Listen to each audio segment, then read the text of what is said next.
Je vais vous présenter dans cette vidéo les 3 caractéristiques fondamentales qui permettent de ne pas se tromper quand on choisit la carotte sauvage. Ici, une belle ciguë.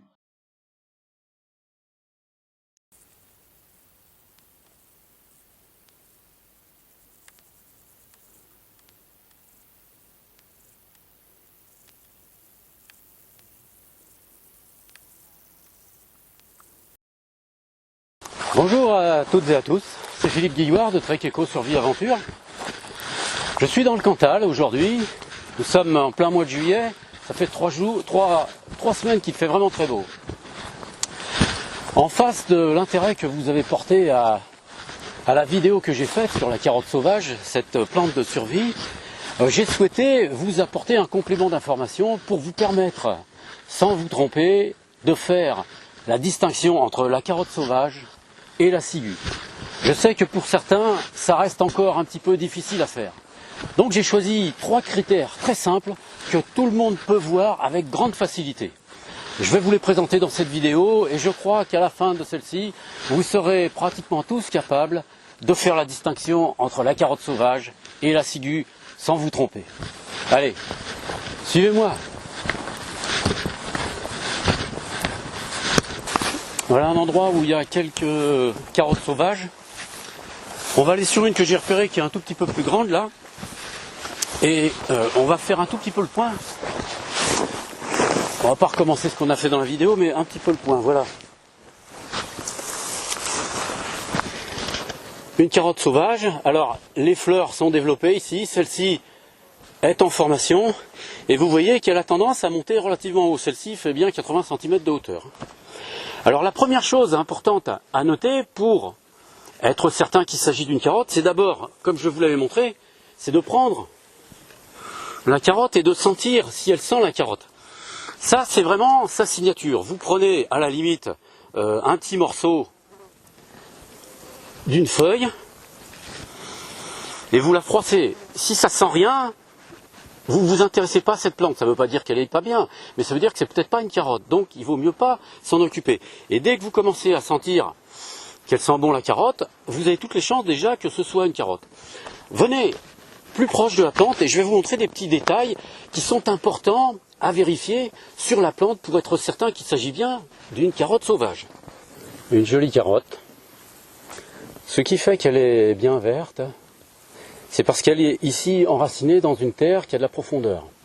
Elle ne craint pas le soleil, donc du coup, elle va rester verte relativement longtemps. Là, je vous l'ai dit, nous sommes le 20 juillet, il fait chaud déjà depuis au moins 3 semaines. Et comme vous voyez, les feuilles sont encore vertes. Elles vont doucettement jaunir, essentiellement à partir de la base. Donc vous voyez, il n'y a pas des feuilles énormément partout, et les feuilles ne sont pas forcément très abondantes. Vous verrez souvent des carottes sauvages dont les feuilles sont relativement fines. Mais ça ne veut pas dire que ce n'est pas une carotte sauvage. Ni que les feuilles soient très grosses. Il y a aussi des grosses feuilles. Ça va dépendre de l'endroit où la plante se trouve et de sa capacité à pouvoir se nourrir évidemment.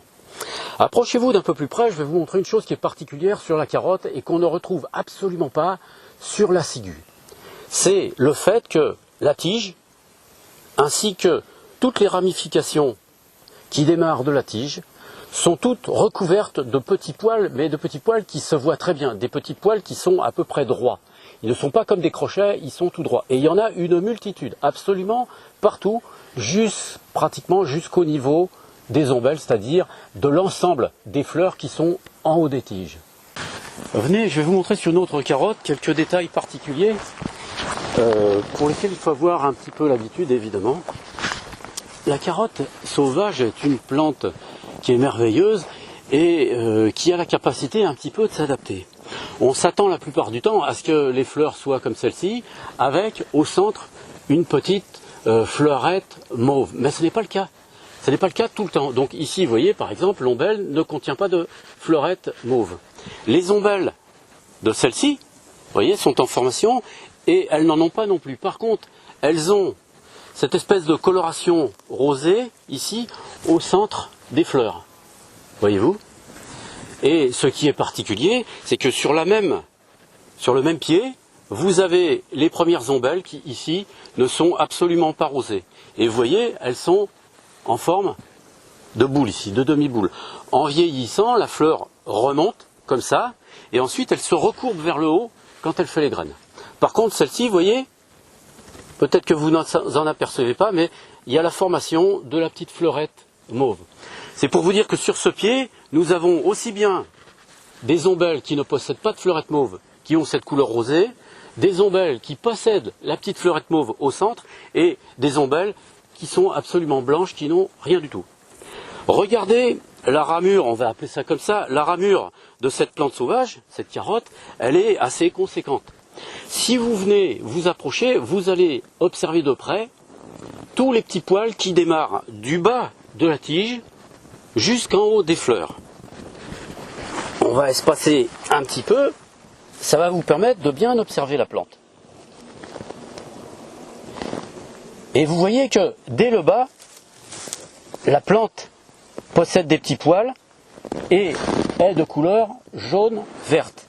Elle est légèrement striée dans le sens de la hauteur, mais elle ne possède pas de couleur violacée comme la ciguë. La ciguë possède dès le départ du violacé, des couleurs violacées qui montent le long de la tige.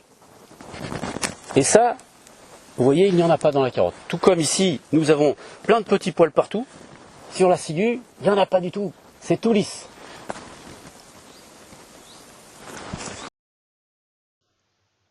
Regardons ensemble une première fois ce pied de carotte sauvage. Notez tout de suite la présence de petits poils, aussi bien sur la tige que sur la nervure centrale des feuilles, ainsi que sur ses ramifications. Sa couleur est verte et légèrement striée.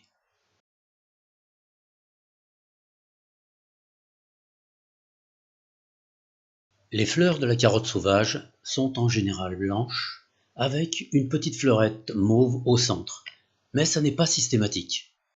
Les feuilles sont globalement de forme triangulaire et très découpées comme vous pouvez le voir sur ces exemplaires. Les feuilles, comme la tige, sentent profondément la carotte. Un dernier point important, la tige n'a pas de coloration bordeaux, violette ou rougeâtre. Elle est totalement jaune-verte et comme vous le constatez sur cette tige, elle est couverte de petits poils.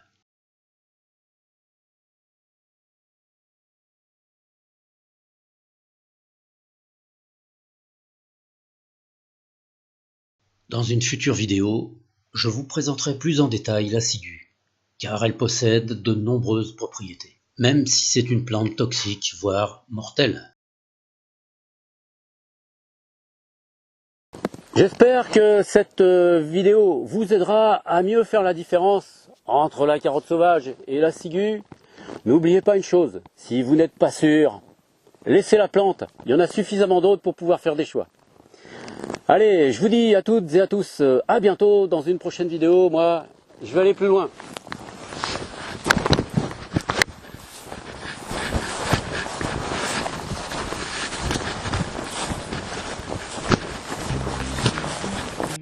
Matez-moi ces deux pépères qui dorment.